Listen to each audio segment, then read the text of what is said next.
ఒక్కసారి ఆలోచించండి. ఎవరి మెసేజ్ కోసం అయితే గంటలు గంటలు ఫోకస్ పెట్టి మీ టైంని పెట్టి నిజంగా హ్యాపీనెస్ ఇచ్చే మీ ఫ్యామిలీ, ఫ్రెండ్స్ కాన్వర్జేషన్స్ కూడా పక్కన పెట్టి వెయిట్ చేస్తున్నారో ఆ person, are they worth your time? మీ టైం కన్నా, మీ హ్యాపీనెస్ కన్నా వాల్యుబుల్ అవ్వాలి? మీకన్నా ఇంపార్టెంట్ అవ్వాలి? మీరు వెయిట్ చేస్తున్నట్టు, తాపత్రయపడుతున్నట్టు వాళ్ళు పడుతున్నారా? లేదు కదా. Then why?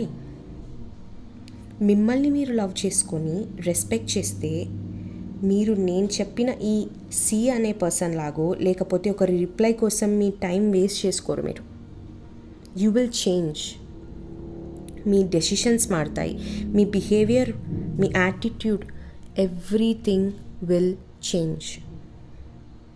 అందుకే బీ అబ్సెస్డ్ విత్ యువర్ సెల్ఫ్. అంటే మీ హ్యాపీనెస్ కోసం అందరినీ హర్ట్ చేయమనట్లేదు, సెల్ఫిష్గా ఉండమనట్లేదు. పక్కన వాళ్ళని హ్యాపీ చేసే ప్రాసెస్లో మీ హ్యాపీనెస్ని త్యాగం చేయకండి అని అంటున్నా.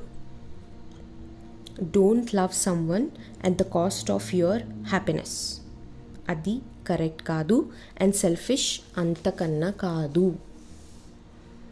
వేరే వాళ్ళని పట్టించుకోకుండా నేను ఒక్కడే హ్యాపీగా ఉండాలి, ఎవరు హర్ట్ అయినా ఓకే అనుకోవడం సెల్ఫిష్.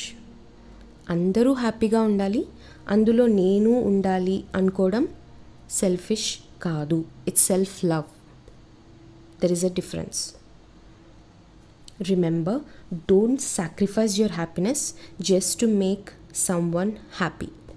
ఒకవేళ అట్లా ఎవరైనా ఎక్స్పెక్ట్ చేస్తుంటే మీ నుండి, నువ్వు హర్ట్ అయినా ఐ డోంట్ కేర్, నేను హ్యాపీగా ఉండాలి అని మీతో ఎవరైనా ఏదైనా చేపియాలనుకోవడమో, లేకపోతే నా కోసం ఇది చెయ్యి, నువ్వు హర్ట్ అయినా ఐ డోంట్ కేర్ బట్ నాకు అది కావాలి, నేను హ్యాపీ ఫీల్ అవుతా, నువ్వు చెయ్యి అని మిమ్మల్ని అడగడమో, లేకపోతే అట్లా ఎవరైనా బిహేవ్ చేస్తుంటే మీ లైఫ్లో, I'm sorry but just understand that it's not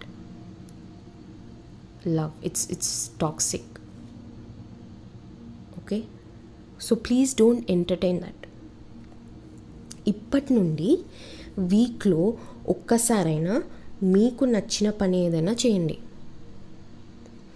మీకు నచ్చిన దానిపైన టైం స్పెండ్ చేయండి. వీక్లో ఒకరోజు, మంత్లో ఒక్కసారైనా మీకోసం ఏదైనా కొనుక్కోండి. మీరు సేవ్ చేసుకున్న డబ్బుల్లో అట్లీస్ట్ ఒక 25% మీకోసం మీరు ఖర్చు పెట్టుకోండి.